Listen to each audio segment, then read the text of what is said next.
All right, hello everyone. Welcome to a Global South Caucus webinar. Thank you for joining us. We will be talking about granting and funding from the Global South. There is a long list of people that we want to thank who made this event possible. Among them, Sarah Dorr and Joel Lorenzati. We are joined by my mentor, Abboud from Villanova University, who will be talking about how your article could get that coveted acceptance from top academic journals. These tips really helped me personally. Then we have Andrew Stinson from the American Political Science Association, who has been working diligently to help scholars from the Global South get opportunities of professional development that are often not provided in their home institutions. And I'm also here grateful to him for that in my own experience. Last but not least, we have Cyril from the Social Science Research Council and fellow member of the Global South Caucus with a long history advocating for scholarship from Africa and bringing funds to it.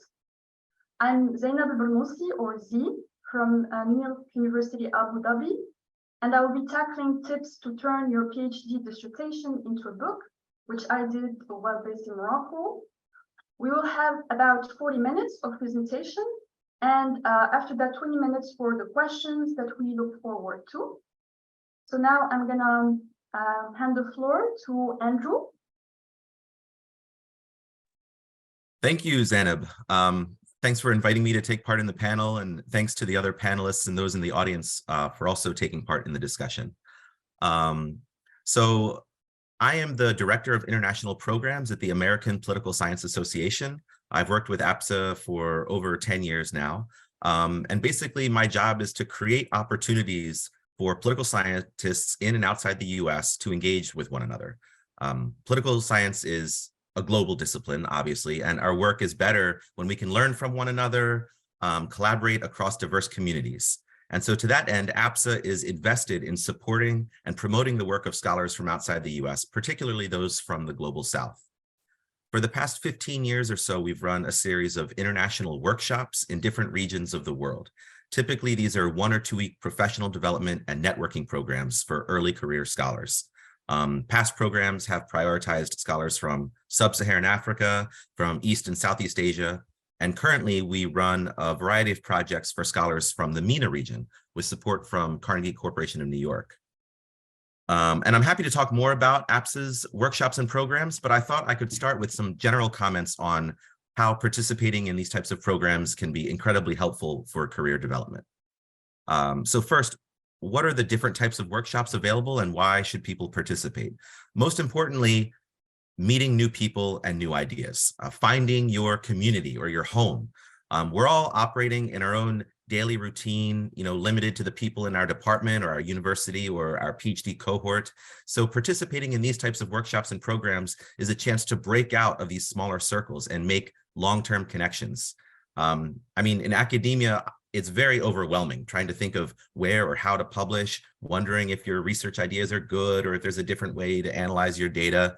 So these small focused programs are meant to be a supportive and friendly opportunity to be vulnerable, actually, to share your work and to help one another. And so when done right, these are incredibly helpful opportunities and moments in your career that you might think back on, many, many years later. Typically, programs focus on 3 areas or outcomes: research feedback, networking, and skills training, either in methods or theories and particular topics and such. Many programs touch on all 3 of these areas. APSA's workshops are primarily a research feedback opportunity. Fellows submit an advanced draft of an article-length manuscript, and everyone is allotted 45 minutes or so for a discussion of their work. This is not a presentation like at a conference. Authors introduce their research and then sit back quietly to take notes on all the feedback they receive.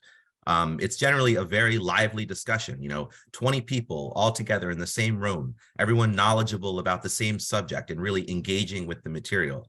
That's kind of what creates this special moment and opportunity to share with one another. But there's many different types of this kind of intensive research feedback workshop, ranging from 1 day to a full week, like the ones that APSA runs. It can also be done online. Some are for early stage research, usually right after the data collection phase. Some are for advanced stage research just before submitting to a journal. I mean, there's book proposal workshops, there's workshops geared towards the final editing stage to improve a manuscript before sending it in for, book publication. There's writing retreats where you hold one another accountable for making progress on your manuscript, kind of like a writing group in grad school. There's even these sandbox workshops where people come together with different ideas, and it's just about realizing collaborations or generating new ideas. What all these things have in common is that you're bringing a group of people together who are interested in one another's ideas, who are interested in supporting one another, and kind of creating something in that moment. So it's a short-term, highly intensive experience. Obviously, participation in any of these programs comes at a cost. I mean, maybe financial, but what I think is most important is time. I mean, you have to read everyone's work. You have to be invested. You have to think through everyone's ideas and respond to them. But it's that type of engagement with the process that I think makes it so valuable. And for your own thinking about where you are in your own career stage, where you are in your own timeline of the semester, that's something that you should think about when you see a call for a workshop and you're debating whether or not to apply for it. So what is important for you to include in an application to these workshops?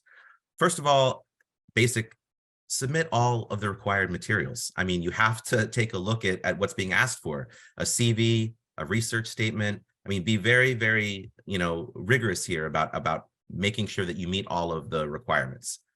Make sure that the letters of recommendation that you might send in are specific to this opportunity. You could just send in one that's kind of like a canned letter, but it's way more effective if you tailor everything specific to the opportunity that you are applying for. Make sure that your draft manuscript is within the guidelines. If there's a word count, stick to that. If people are saying that they would like for you to submit a draft of a journal article, don't submit a draft from your thesis or, a book chapter. Many of these workshops are very specific. And so as close as you can meeting to the guidelines, you really need to aim for that. With regard to research fit, people want to know more than just your research question. Talk about what theory or literature you're relying on and what literature you're seeking to contribute to. Talk about what original methods or data you're looking at. Make people interested in your work, but also try to be honest and specific about what it is you need help with. Why do you want to take part in this program? Basically, the more clearly that you can talk about what you're interested in and what you bring to the table, the less the organizers have to guess about how you'd be a good fit in the program. And of course, it's okay to accentuate a certain part of your research agenda, even if that's not primarily the focus. Maybe there's a workshop on gender and your work touches on gender as well as other issues. It's okay to kind of apply for that and talk about how your work is inclusive of gender and other subjects. I mean, obviously, don't overstretch this. You want to be a good fit, but it's okay if you're taking one slice of your work and still seeking to contribute to something.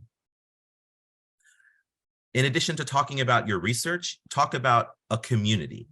So how could you benefit from engaging with this community that the organizers are seeking to bring together? What could you contribute to a discussion with this community? What perspective or expertise kind of do you bring to the table?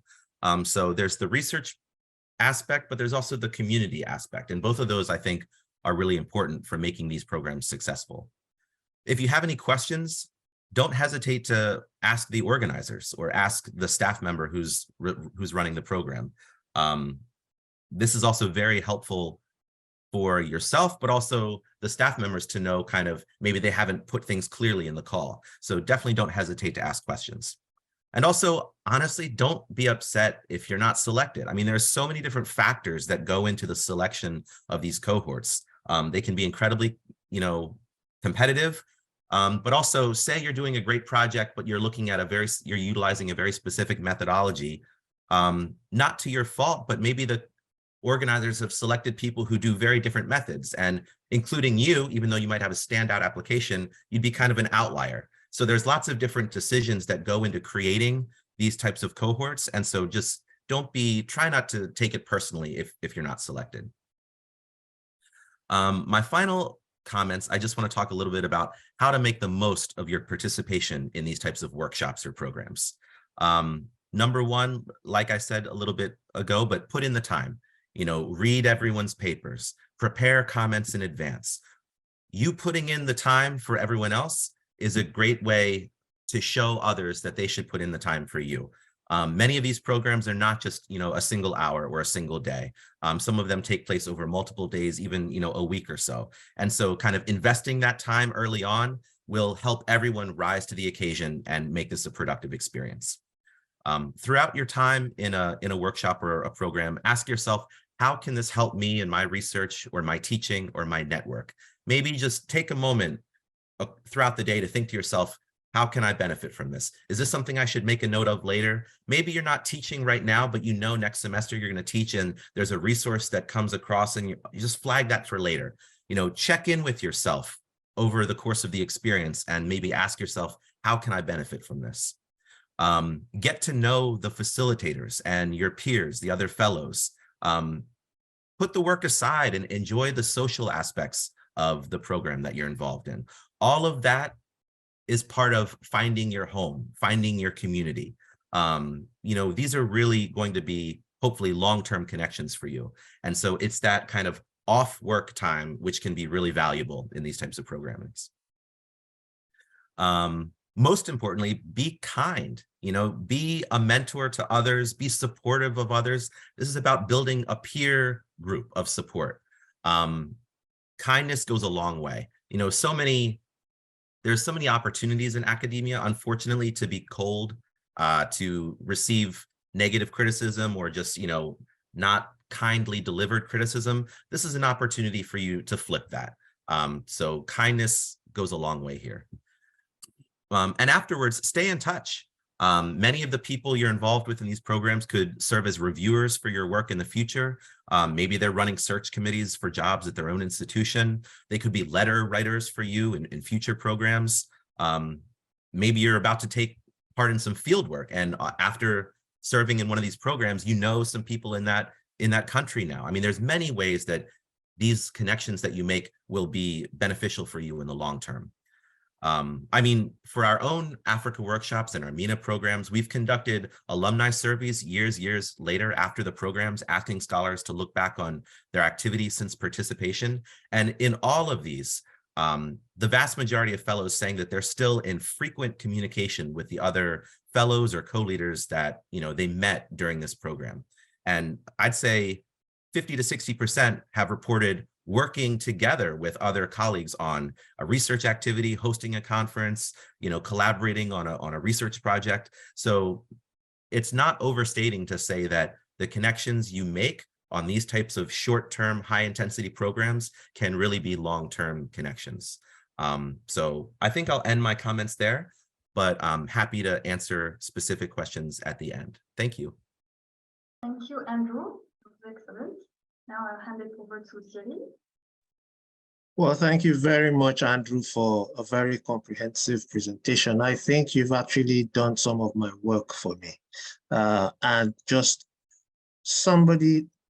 being somebody that has lived through the various stages, from being a grant applicant to being a grant recipient to now being somebody who manages grants. I can really see these things from various sides. Well, my name is Cyril, and I am the Program Director of the African Peace Building Network and Next Generation Social Sciences in Africa program of the Social Science Research Council. As you probably may know, the Social Science Research Council is a non-for-profit independent research organization.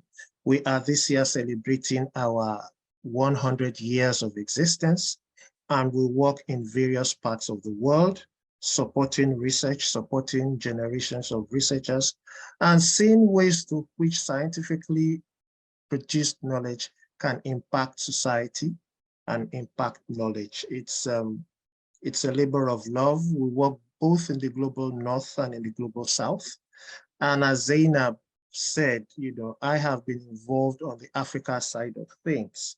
So I'm going to speak a little bit about the programs that I run, and then I'm going to speak broadly to the challenges of writing and research funding generally, so that people from other parts of the global south can actually begin to see some of these things. My experience has been that I have the Africa Peace Building Network, which is targeted towards postdoctoral researchers, as well as experienced practitioners who have an interest in research. And what we do basically is to support 6 months of field-based research on any topic that is related to peace building. Given the concept of peace building, the research is interdisciplinary, which means that we do not discriminate because you are a social scientist or not. What we are doing is that we are getting people to work in an interdisciplinary manner, which also means that networking is built into the program in ways that Andrew has eloquently articulated. It's about building cohorts, building connections that will serve not just for one meeting or two, but a lifelong set of various collaborations where you meet mentors, where you meet partners. And it's interesting that apart from individual grants, the APN also supports collaborative grants, which is for interdisciplinary teams of researchers. We fund up to 6 researchers from different countries.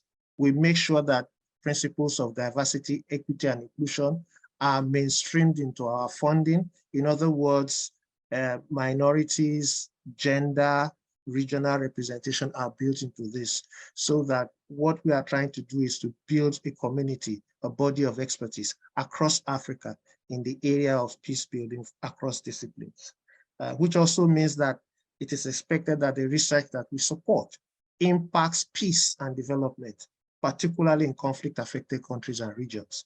And so it is something that is a living organism, and the network emerges organically from the kind of work that we do.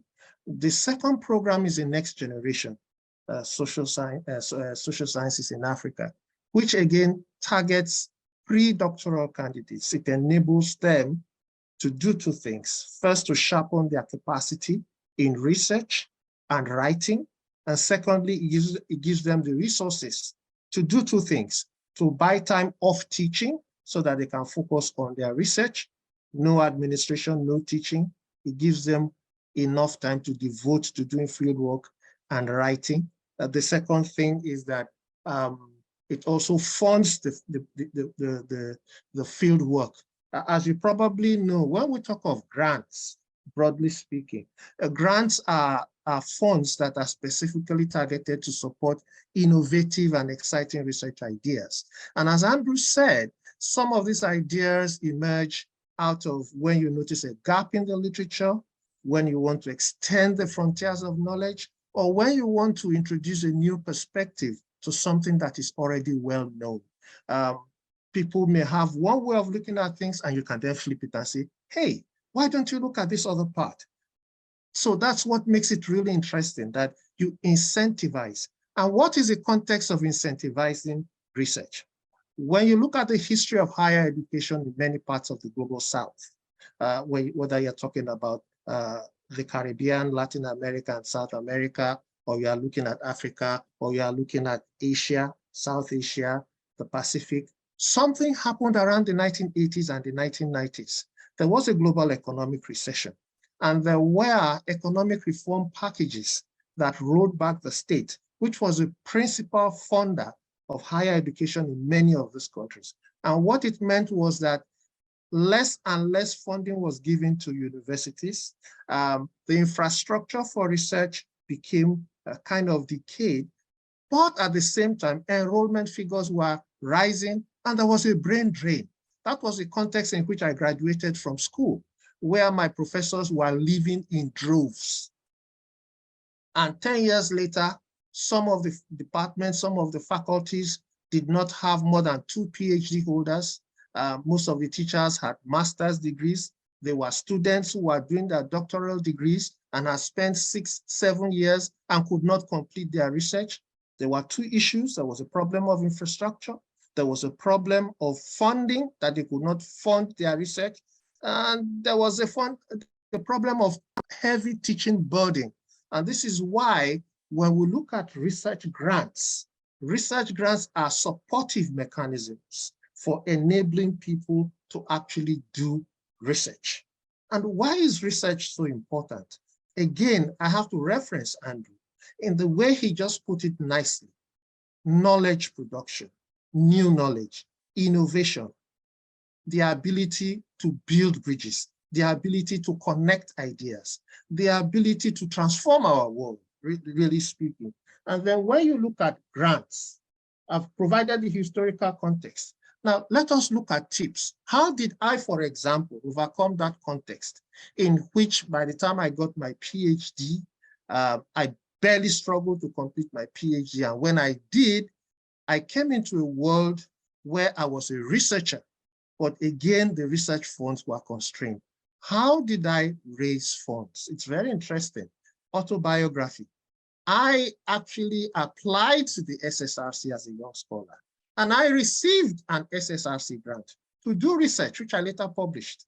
And when I was doing that, I never imagined that one day I would work at the SSRC. But let's put that aside. Let's go back and see how the scholars like me in such environments that we came from, where there was a lot of work to do, where the infrastructure was either stagnant or decaying, where the incentives to do good research were, what happened? The first thing is mentoring. That even though raising funds is a technical thing, mentoring is very important. In capacity building, and I'm very happy that Zaynab referenced Sama as her mentor, because mentoring is a very important component. Even as we give grants to people and we put them through training programs. For example, in the APN and NextGen, we have research methods training workshops, we have writing workshops, we have various events and activities where we connect our researchers to policymakers and practitioners. But mentoring is a key component of what we do at the SSRC, because we understand that intergenerational dialogue and intergenerational discussions are very important if we are going to continue in the tradition of producing knowledge. So mentoring is key.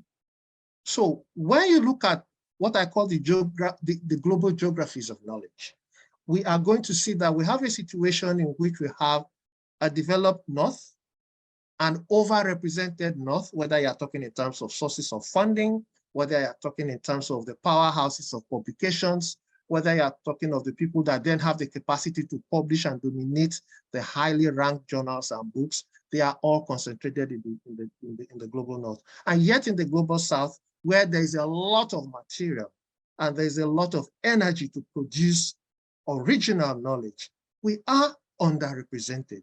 How do you bridge that gap?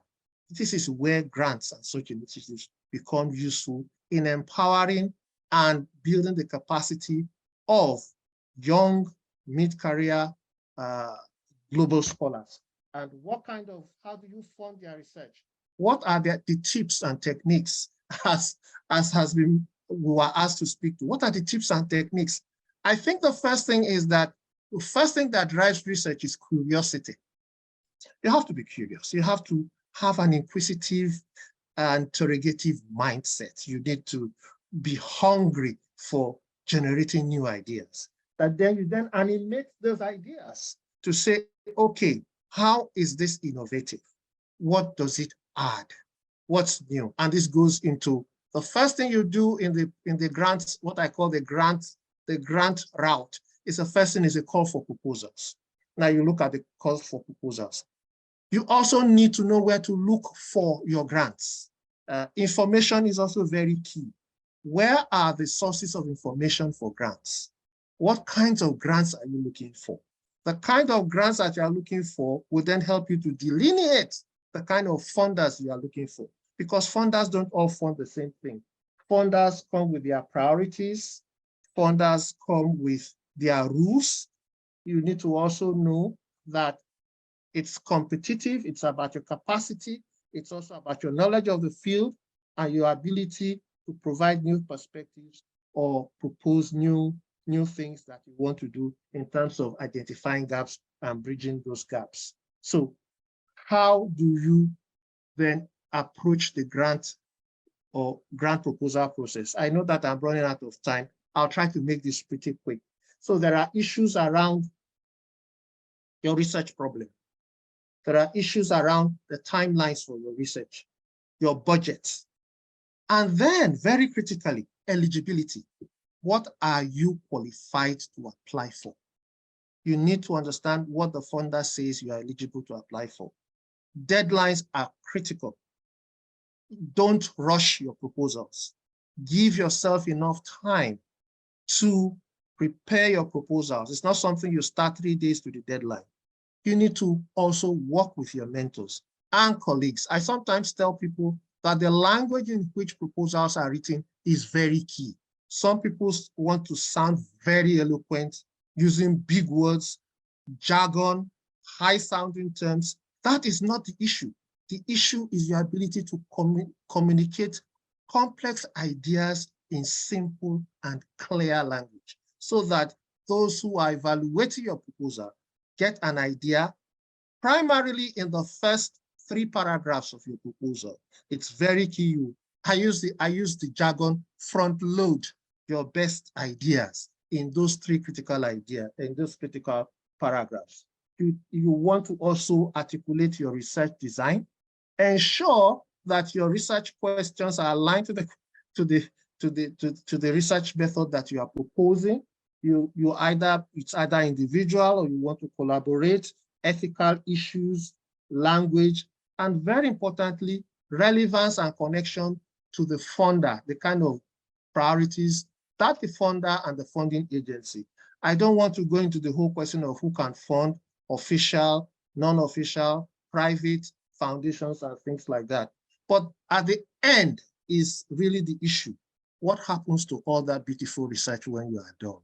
How do you disseminate the research? And how do you get visibility for the research that you produce? At the SSRC, we actually prioritize this in our writing workshops so that you write in a way and you have the techniques of writing that will ensure high quality publications. There is an entire politics of knowledge production and publications.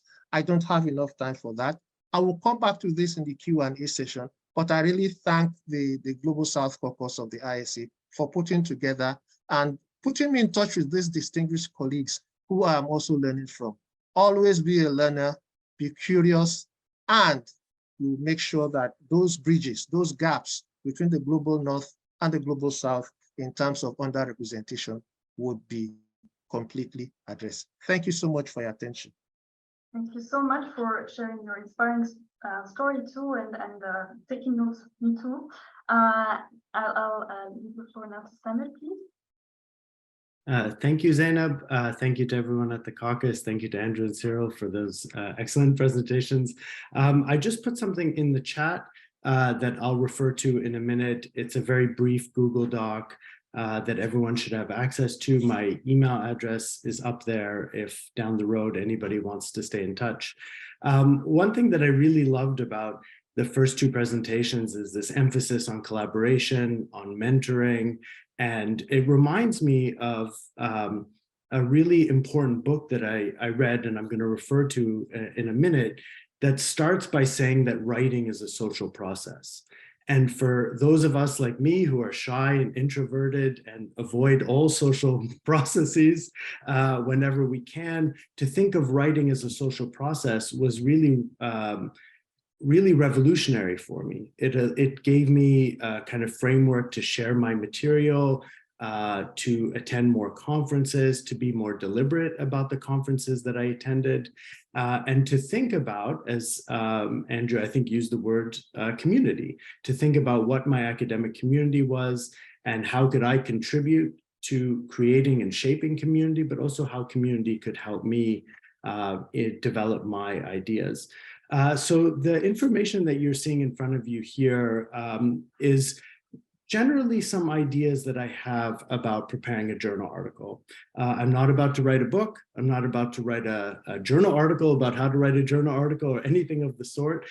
These are just some ideas that I've extracted from my professional career as somebody who writes journal articles, but also as somebody who has served as a reviewer more than I want to think about, but I'm also on the editorial board of Security Dialogue and the Journal for South Asian and Middle Eastern Studies at Villanova University, where I teach. And that journal is especially interested in targeting receiving submissions from scholars in the Global South. And I know that Security Dialogue is as well. So I have some experience and hopefully some insight from both sides there that I want to share here. So I'm just going to call up the document here. The first thing that I'd like to emphasize is something that we heard in the first two presentations, and that's fit. This to me is the most important thing when considering how you're going to write the journal article and where you're going to submit it. It's never the best articles that get approved. It's the ones that fit with the journal. And the people that know the journal best are its editors, its editorial board, its reviewers, and its readers. And if you are a reader of that journal, then you should have an idea of what does and does not fit in there. So for example, in the case of political science in the United States, there are top journals that come out of APSA. They're the associational journals. And I think people instinctively want to be submitting to those journals, or there are the ISA journals, and they're all wonderful journals, and we all read them and we all refer to them. But sometimes your best article is not the best fit for a journal like that. So what I'd like to do in the brief time that I have here is focus on this seventh point about knowing your audience and writing for your audience. These are, again, just tips. I would encourage you to read them, reach out to me with any questions that you may have. But before I get to that point, I want to explain what's happening here in the document. Here I describe the life cycle of an article that I published a few years ago. You can link to it here. If anybody wants a copy, I can send it to you. What I'm trying to do there is to demonstrate that the process of journal article writing is not linear. That's number one. The second thing is that it does rely on community. It relies on people to read your work, people whose work you are also willing to read. It relies on you being flexible in your ideas.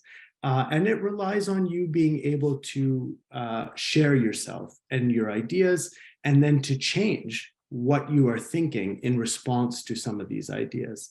Now, I will say that this paper, once you read it, everybody that read it said to me, this should go in citizenship studies. This should go in citizenship studies. People who didn't know each other were saying this should go in citizenship studies. And so it's not a surprise then that when it gets sent to citizenship studies, it goes through a really thorough review process where I get excellent feedback, and then eventually it gets published. Now, this is a success story. Not all of us have success stories, but I think that understanding sometimes how the process works successfully for people can help you structure your article. So here are just some sections about writing the paper, submitting the paper, revising the paper. I want to emphasize here about paying attention to formatting requirements.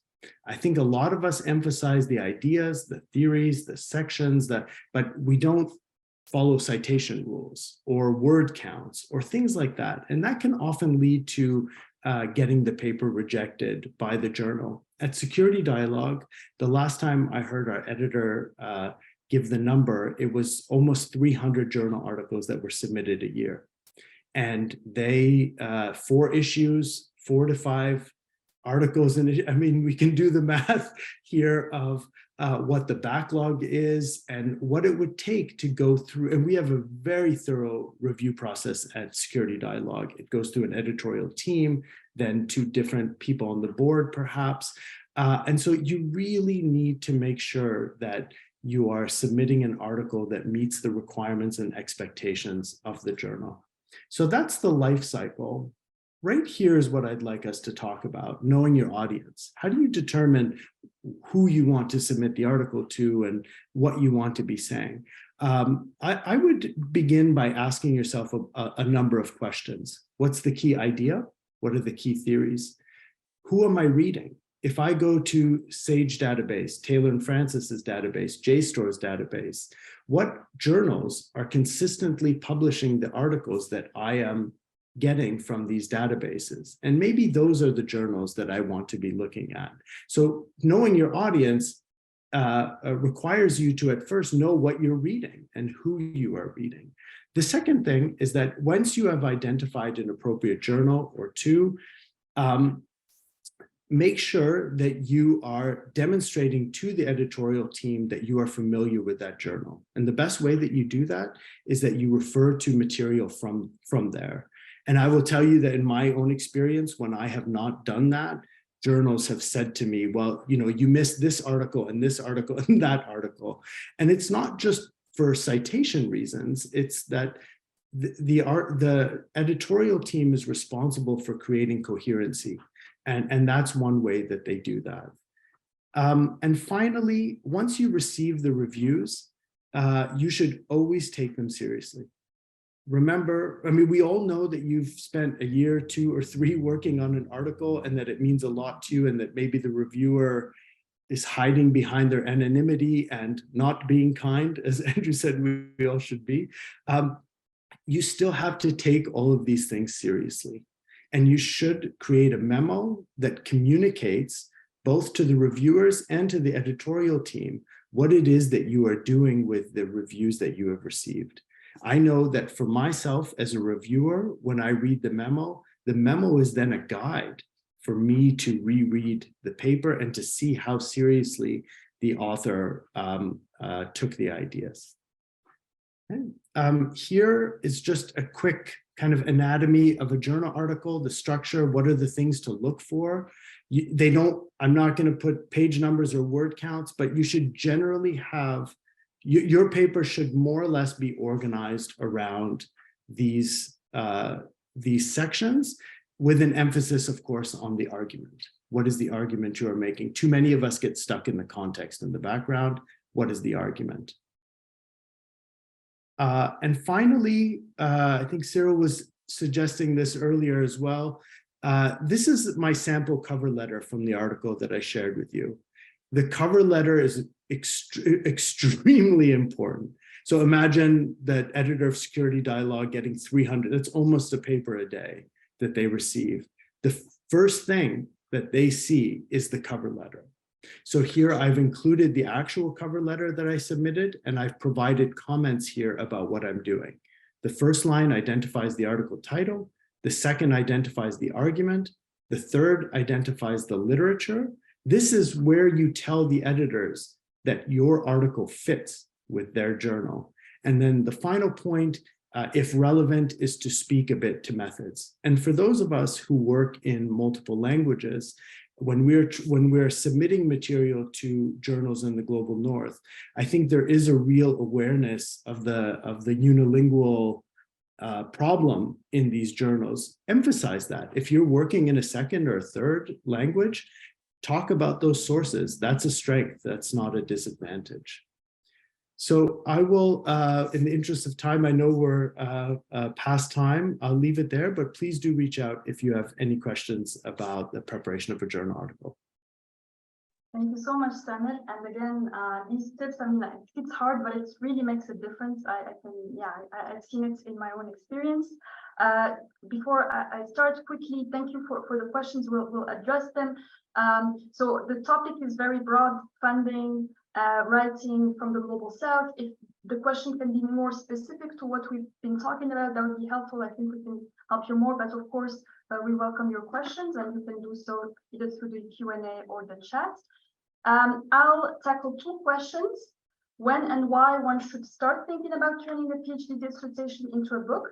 Some of you maybe are not at that stage, but being here at ISA, maybe this is something for you. And what are some steps for that?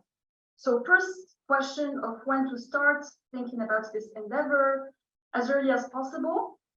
In addition, your doctoral work is naturally set from the beginning to be turned into a book format because you are expected to make meaningful contribution to your field, either as a contribution to theory or empirical work in international studies. So here specifically.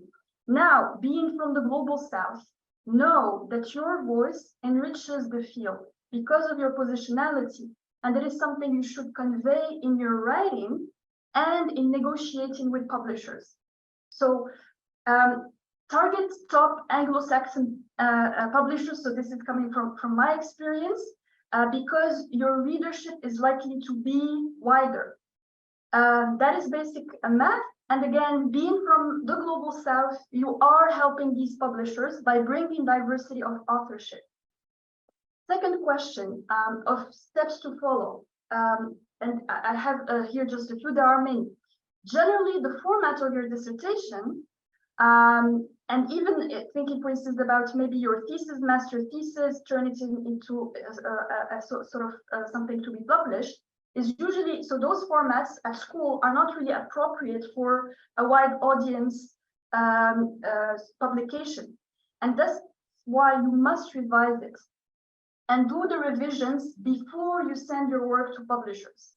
Otherwise, you are more likely to get rejections, or worse, irritate editors. You need to know that these editors are likely to work with you, so you need to sort of facilitate their work too. I have five broad elements for revisions. First, make a short, snappy, attractive title that is there for a wide audience, that doesn't use very technical terms. For example, something like Women, Power and Property in India, as opposed to the mechanics of political economy of gender equalizing reform in rural India, but based on micro level data, right? So imagine how long that is for a title. On this point, also make sure the key idea, so this is similar to what Samir was saying, is very clear in the book, and front load, also Cyril was saying, from the beginning. You have one key idea, but also to make it attractive to a wide audience, connected to very important and timely topics. So for instance, this, let's say, work on gender equalizing reform. There is an interesting link with how sex selection changed. You need also to see yourself as a marketer who promotes this valuable product, your work, and you need to convince the editor that the book will make sales, right, or get attention. Second, skip the long methodology section.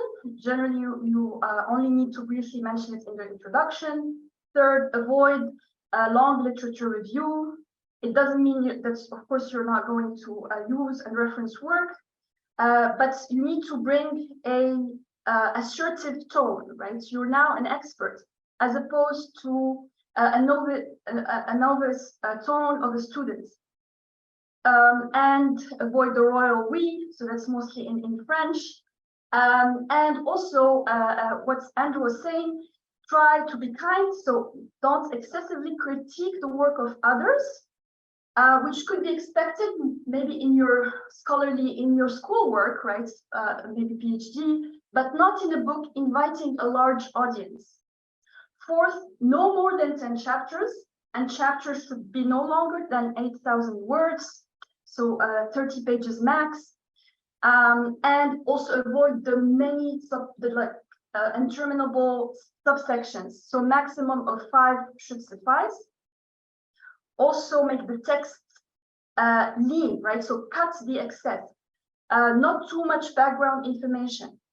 And also efficient, so meaning get to the point in a professional style. And look at existing books by top publishers or the ones you target to get inspiration in terms of what you need to do. Fifth, revise, and revise. And to do so, try to send separate chapters to colleagues. So similarly to also what Samir was talking about, maybe present some of these chapters at conferences and get feedback and make the changes. I recommend that you have these revisions made completely before you send them to publisher, or almost. And also maybe think about suggesting to send a sample chapter. So sometimes they'll ask you and tell them that you're ready. So you also usually have a manuscript submission form. Fill it very carefully, and you have obviously also those sections on for instance, the market. Last point, when you contact an editor and you got a rejection, use that to maybe try and get a referral. So ask them if they can recommend someone else from another publishing house. Then when you contact this new publisher, well, say that there was this referral, because this way you sort of get a foot there and make yourself known. Try to meet them if you can at conferences. The ISA annual convention invites a number of these publishers. And I'll stop here. I'll stop here and we can start. Yeah, we can see questions. Okay, Zaynab, you. I saw a comment from John about the comparative question there. I thought that maybe, with apologies to everyone else, but I did see John's comment about the comparison. Without knowing the specifics of the funding and the project, what I would suggest, as somebody who's reviewed many proposals, reviewers can often sense when something is organic and something makes sense and something is coming out of somebody's research work. So I think gratuitous comparisons, comparisons that try to go too big, I think that those don't, they create problems for any reviewers who are supportive of the project to make an argument that this fits as the kind of funding that you want. So what I would suggest is that you build the individual or the collaborative project as you want to build it. And if you individually and the team fit with what the expectations are for that project and what you're doing fit, then I think that increases your chances of funding much more than if you're trying to mold this existing project into something else. So the comparisons are good if they exist organically from the research project. All right, thank you, Zaynab. I'll just tackle a few. Thank you all for these questions, and I'll maybe Andrew and Cyril, I think you have maybe some more specific ones. But overall, I think Junaid and Yusra, was it? Yes. We're asking about funding for maybe graduate programs. So here there are a number of resources. I think Andrew mentioned a few. There is, in the case of the UK, Chilling. I actually was going to go for this one, but there's also the Fulbright program that I've benefited from for scholars from the Global South to go study in the US. So that's US, and Chilling is for the UK. So that's one resource. And also, I mean, asking actually directly the universities. So maybe they have a number of contacts that they can give, and also maybe students there who are benefiting from scholarship, trying to get in touch. Maybe Andrew, if you wanna ask some of the questions. Sure, thanks, Zaynab. You know, listening to the three of you deliver your own remarks and recommendations kind of jogged my memory for two other points which might be helpful to raise. The first is that rejections are inevitable. I mean, I don't think there's a professor alive that has never had anything rejected. That's just not possible. But so it's not a rejection. Try to think of it, at least. It's not a rejection. It's an opportunity for improvement. I mean, say you submit something to one journal and then it's rejected, but you get feedback if it's at least gone out for review. Well, every point of feedback is an opportunity to make your work even better. And you should then submit to maybe an even higher ranked journal.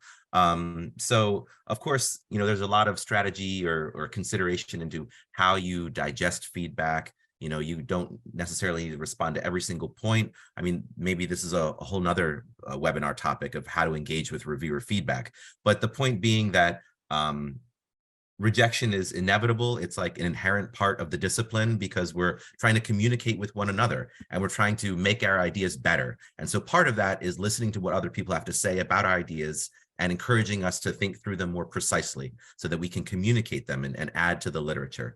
So every rejection is an opportunity to think more critically about what we're trying to say and find different types of audiences to share that with. Like Samar was saying, maybe you're saying the right thing, but you're not speaking to the right group of people. So this all gets back to finding your home, finding your community, finding the people in academia that want to listen to what you have to say, that are interested in the questions you're asking.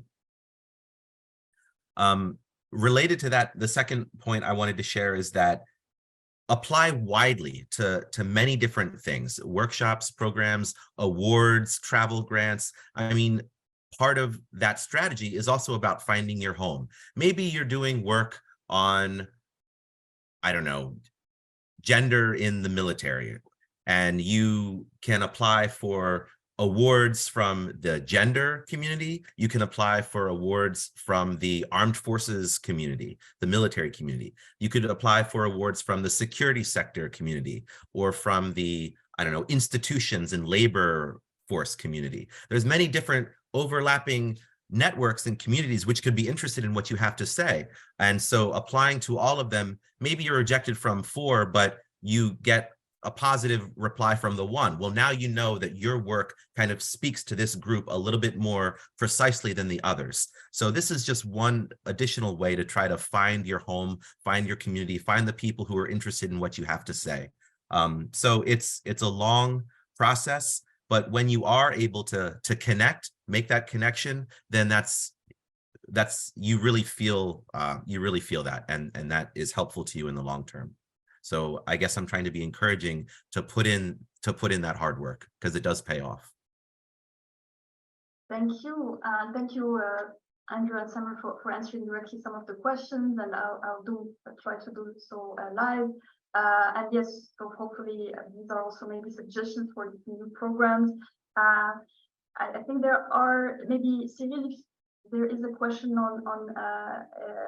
coming from Nigeria. Thank you for the question on how work on, I don't know if you can read this, on political apology, post-conflict reconciliation and conflict resolution could fit the Africa Peace Building Network, and maybe if also SSRC has programs for Latin America. I see many questions from Latin America. Thank you. Okay, that's a straightforward question. A reconciliation, conflict resolution, that fits squarely into the focus of the African Peace Building Network's research themes. So that's a straight yes. The answer to the question is yes. It fits into the scope of the kind of research that we support. But I just want to say a few things about rejections. And I just want to echo some of the things that colleagues have said. I have a fairly good collection of rejection letters, both in terms of journal articles and grant applications. I don't think you will consider yourself to be truly tested if you have not received one of those. But I can tell you that the way some of these letters are written can be very, very discouraging. And but one thing is to pick yourself up. I sympathize with people and I ask them to grieve for 1 or 2 days. It's a normal thing, but they must come out of that mood to also ask for feedback.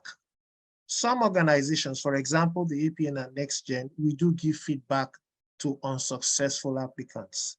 It's always good to write to the journal editor or to write to the grant making organization to say, please, I would like to know where I got it wrong. Some will respond, some will not. But when you fail in an application, it does not mean you are a bad scholar. And it does not mean you should be discouraged. What it means is that you should keep trying. And if you are persistent, the door will, you will get in there. So I think I just want to say that you have to find your niche and you have to find your voice.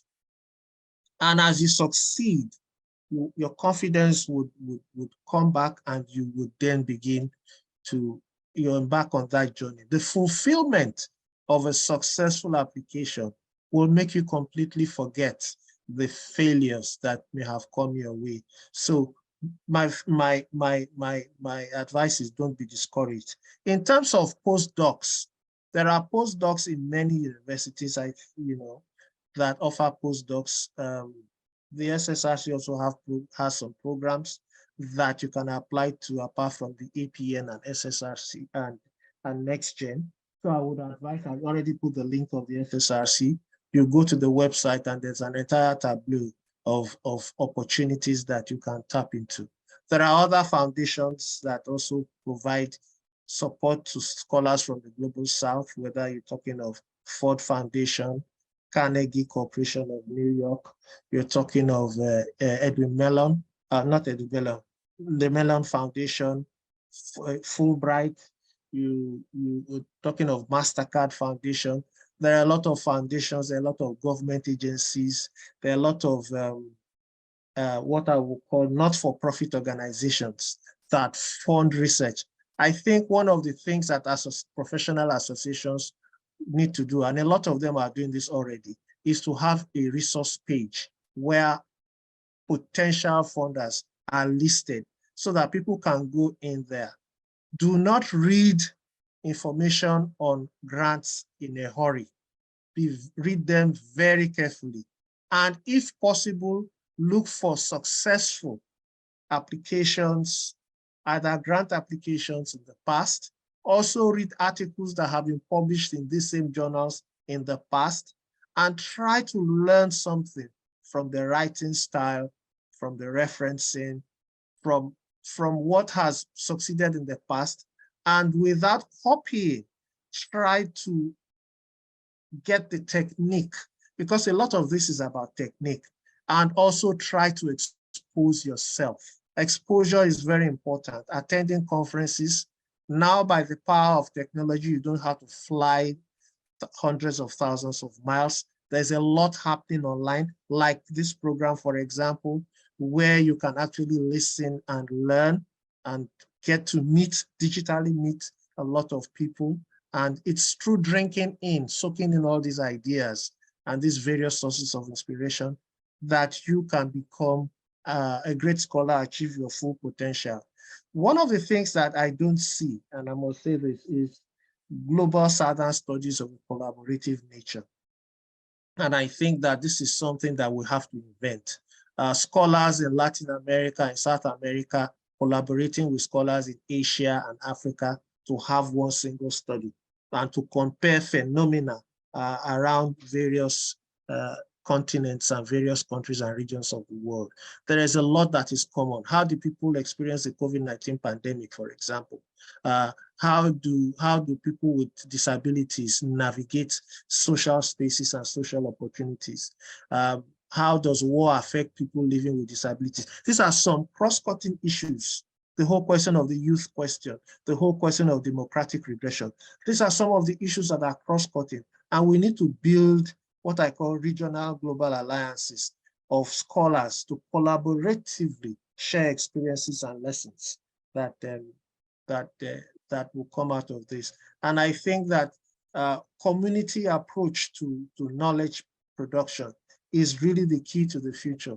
While the individual thing is good, we also have to learn how to work together, because at the end of the day, we actually live together. Thank you. Thank you so much, Cyril. So I just added two other sources talking also about these transnational collaboration. There is the Inter-Asia program, also very important one by the SSRC, and something close to us, Samir and I, the Arab Council for Social Sciences, the ACSS, for the Arab region, but also beyond.